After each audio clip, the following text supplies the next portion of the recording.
जी नमस्कार दोस्तों, मेरा नाम है आशीष धनगर और आप देख रहे हैं आपका अपना चैनल द अहिल्या दस्तक। इन दिनों सोशल मीडिया पर एक खबर बहुत तेजी से वायरल हो रही है। दरअसल वो खबर ये है कि उत्तर प्रदेश के जिला फिरोजाबाद और विधानसभा टुंडला में अखिलेश यादव धनगर समाज को समर्थन देने आ रहे हैं और इस समर्थन के पीछे एक भारी कहानी है, जो कहानी आज मैं आपको बताना चाहता हूँ। दरअसल इसके पीछे की जो कहानी है उसकी असली वजह जानने की किसी ने कोशिश नहीं। हालांकि इसके बाद में मैं एक और वीडियो लेकर के आऊँगा जिसमें बहुत कुछ स्पष्ट रूप से बताऊँगा, क्योंकि द अहिल्या दस्तक किसी की चाटुकारिता नहीं करता, स्पष्ट रूप से समाज के हक अधिकार की बात रखने का संपूर्ण प्रयास करता। आप सभी लोग जानते हैं कि मथुरा से लेकर के बहराइच तक लगातार धनगर आंदोलन चल रहा है। अब हाल फिलहाल में इटावा के अंदर भी धनगर आंदोलन प्रारंभ हो गया और जेपी धनगर भी अब उस मुहिम में शामिल हो रहे हैं। बहराइच के अंदर जेपी धनगर जी ने बहुत ज़बरदस्त तरीके से आंदोलन किया और उसका परिणाम भी निकल करके आया कि तहसीलदार DPRO ने एक आदेश भी जारी किया। लेकिन साथियों, ऐसे आदेशों से शायद इस समाज का भला ना हुआ है, ना हो सकेगा और ना हो पा रहा है। ये कड़वी सच्चाई है। हालांकि भले ही उन्होंने आदेश करा लिए, ये अपने आप में बड़ी बात है जोर दबाव से, लेकिन जो रिजल्ट, जो परिणाम जनता को चाहिए, जो परिणाम इस धनगर समाज को चाहिए, वो परिणाम नहीं मिल पा रहा है। इस पूरे समाज को केवल और केवल धनगर प्रमाण पत्र चाहिए, जिससे कि इस समाज की आर्थिक और सामाजिक और राजनीतिक स्थिति ठीक हो सके।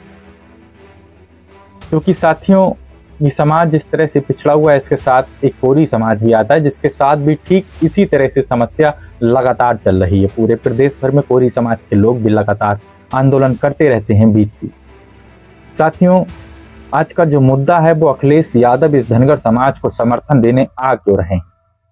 सवाल इस बात का है क्योंकि हर एक नेता चाहता है कि उसको सभी समाजों का वोट मिले और इसी वोट को लेकर के अखिलेश यादव भी चाहते हैं कि धनगर समाज में रेट पैड अच्छे से कर दी जाए ताकि ये समाज उनसे दूर ना हो सके। लेकिन साथियों, फिर से एक बार वही सवाल कर रहा हूं कि अखिलेश यादव सदन में इस मुद्दे को क्यों नहीं उठाते।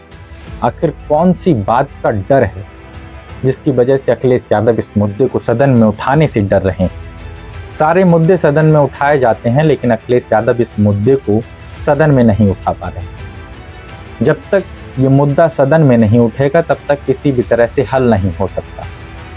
तमाम सारे लोग प्रयास कर रहे हैं, लेकिन फिर भी यह मुद्दा अभी हल होने में नहीं आ रहा। यदि चाहें तो पूरे सदन की सहमति से केंद्र में भी जो समस्याएं हैं वो हल हो सकती। इससे पहले जयंत चौधरी जी ने बहुत जबरदस्त तरीके से इस मुद्दे को सदन में उठाया, लेकिन सदन इस पूरे मुद्दे पे सहमति नहीं जता रहा, क्योंकि सच्चाई यही है, सत्ता पक्ष किसी विशेष जाति को नाराज नहीं करना चाहता और उसकी वजह से इस समाज का संवैधानिक हक अधिकार दूर होता चला गया। आज लगभग 76 साल हो चुके हैं आज़ादी के, लेकिन उसके बावजूद भी इस समाज का हक अधिकार नहीं मिल पाया। तो उसका केवल एक कारण रहा, एक तो इस समाज ने अपनी हकीकत को अपनाया नहीं। ये समाज तमाम झूठे और इधर उधर से एडॉप्टेड उपनाम लेकर के आगे बढ़ता रहा, लेकिन जो सच्चाई और हकीकत इस समाज की रही, ये समाज हमेशा उस चीज़ को दरकिनार करता हुआ आगे बढ़ता रहा। लेकिन सच्चाई यही है कि चाहे कोई भी समाज हो, यदि वो अपनी हकीकत को दरकिनार करेगा तो कभी भी वो अपने जीवन में कामयाबी नहीं पा सकता। इस बात को बिल्कुल भी भूला नहीं जा सकता, इस बात को बिल्कुल भी नकारा नहीं जा सकता। ये कड़वी सच्चाई है कि जब तक आप अपनी सच्चाई को एक्सेप्ट नहीं करेंगे तब तक आप कहीं से भी किसी भी कीमत पर सफल नहीं हो सकते। साथियों, मैं यही कहना चाहता हूं कि जितने भी धनगर समाज के लोग हैं, यदि वो वास्तव में इस मुद्दे के साथ खड़े हैं और वास्तव में चाहते हैं कि इस समाज की आर्थिक स्थिति अच्छी बने, इस समाज की राजनीतिक हिस्सेदारी अच्छी बने, तो केवल और केवल एक ही रास्ता है, धनगर प्रमाण पत्र का। और साथियों, धनगर प्रमाण पत्र की मांग केवल तब जायज होगी जब आपके सरनेम में भी धनगर लगा हो। बात कड़वी ही सही, लेकिन सच्चाई यही है कि जब तक आप इस धनगर को एक्सेप्ट नहीं करेंगे, ये नॉन एक्सेप्टेबल वर्ड नहीं, इसके पीछे एक बहुत बड़ा इतिहास है। सच्चाई यही है, जब आप इतिहास खोलते हैं तो जो होलकर राजवंश है वो प्योर धनगर रहा है। ये जातिवाचक शब्द है।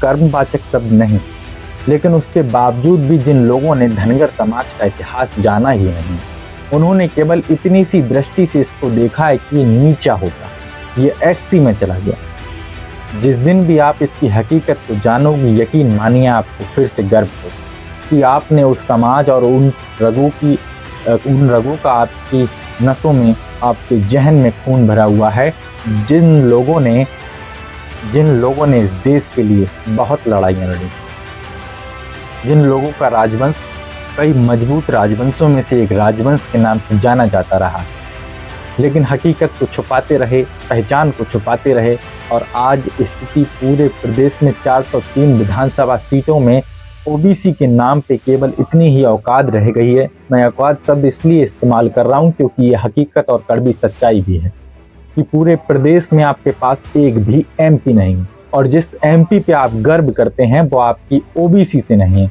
वो धनगर कोटे से एमपी है, वो धनगर समाज का एमपी है। लेकिन आप उसको एक्सेप्ट करते तो हैं, लेकिन पूर्ण रूप से आप ये अभी भी एक्सेप्ट नहीं करना चाह रहे कि इस धनगर से ही आपका लगातार भला होता रहा है, हो रहा है, होता रहेगा।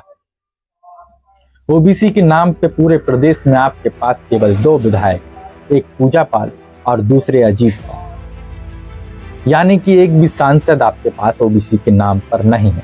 और इस धनगर की ताकत को यदि आप पहचानेंगे तो आपके पास एक विधायक प्रेमपाल धनगर जो टुंडला से बन चुके हैं, उसके बाद में सैकड़ों टीचर हैं और तमाम प्रधान हैं। अलीगढ़ के अंदर भी अच्छे खासे प्रधानों की संख्या, फिरोजाबाद के अंदर बहुत अच्छी धनगर कोटे से प्रधानों की संख्या, एक सांसद और कैबिनेट में आपने मंत्री भी बना लिया धनगर कोटे से, लेकिन उसके बावजूद भी आप इसे कमजोर समझते हैं। तो आपकी सच्चाई यही है कि आप सच्चाई को एक्सेप्ट नहीं करना चाहते, आपका नजरिया कमजोर।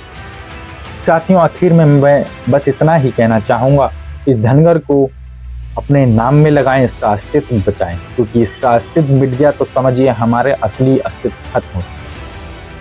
साथियों, मैं फिर मिलूंगा एक नए वीडियो, एक नए टॉपिक के साथ में। तब तक के लिए जय हिंद, जय भारत।